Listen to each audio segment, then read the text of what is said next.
Fala, meus queridos, tudo bem com vocês? Então hoje na nossa primeira dica, nosso primeiro tutorial, vou estar passando para vocês o tamanho ideal para os nossos flyers esportivos.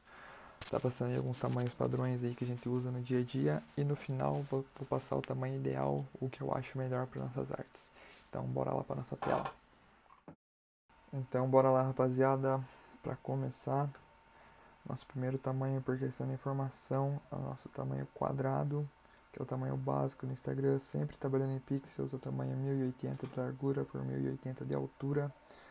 Esse tamanho é ideal somente na minha visão para a gente fazer aquelas capinhas para o feed, que fica o tamanho certinho do quadradinho do feed, ou então para a gente trabalhar nas imagens de perfil, para colocar o logo, como está aqui, ó, colocar os logos para a gente colocar no perfil do Instagram, Facebook e afins, que é o tamanho quadrado que se recomenda.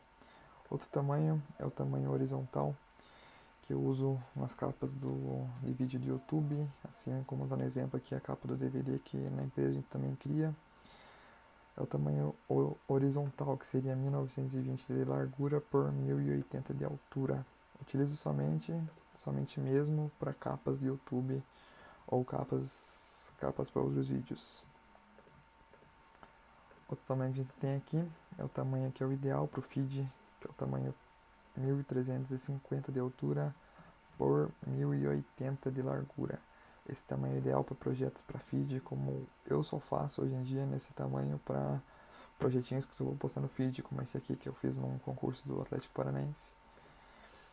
Esse é o tamanho ideal para o feed, por quê? Porque é o ideal, porque ele tem mais espaço para a gente trabalhar e mais espaço para a gente usar aqui para harmonizar bem a imagem, tem mais altura que a gente consegue colocar bem o jogador aqui, como eu coloquei aqui, ó.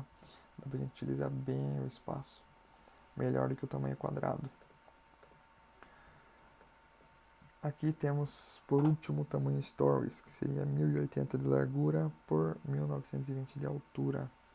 Esse tamanho é o ideal para o Stories, que é o tamanho alto que ocupa toda a nossa tela do celular. Esse é o tamanho ideal, porém com um porém. Temos aqui um projetinho que eu fiz no sábado para o jogo de domingo do Brasiliense.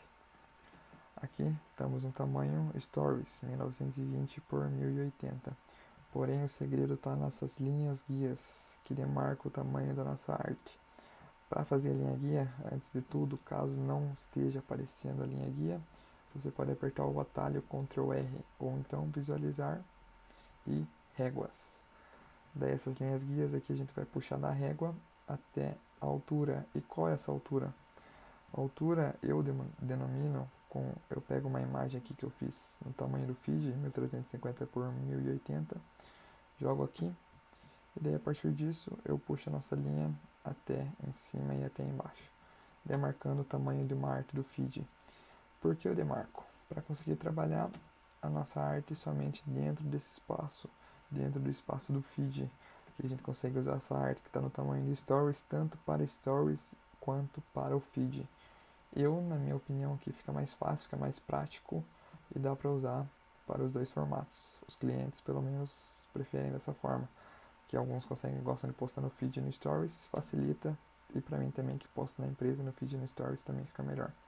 Antes eu fazia somente a arte nesse tamanho vertical, porém para o stories não ficava muito bom, porque fica sobrando aquele espacinho que tem na nossa tela do celular ali.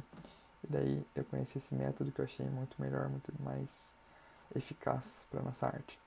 A gente trabalha desde sempre a arte nesse espaço do flyer aqui dentro das linhas guias para não perder nenhuma informação importante, né? Eu coloquei aqui, por exemplo, a logo da empresa, a imagem do atleta, a arte em si, o nome dele, a logo da minha empresa e o jogo aqui. Então a gente trabalha sempre a arte dentro desse tamanho e puxa o background um pouco para cima, um pouco para baixo, para conseguir enquadrar nas duas telas. Amanhã eu vou soltar também um carrossel aqui, explicando a forma escrita para vocês os tamanhos. E para a gente finalizar, vou deixar aqui para vocês tirarem um print, todos os tamanhos que eu passei nesse vídeo de hoje. E não esqueçam de clicar 2 vezes na telinha e deixar o like. compartilhar com os amigos, salvar essa publicação. E amanhã espero vocês novamente para nossa segunda aula do Dominando Photoshop. Valeu, rapaziada. Tamo junto. Obrigado por acompanhar até aqui. E vamos nessa. Partiu dominar o Photoshop.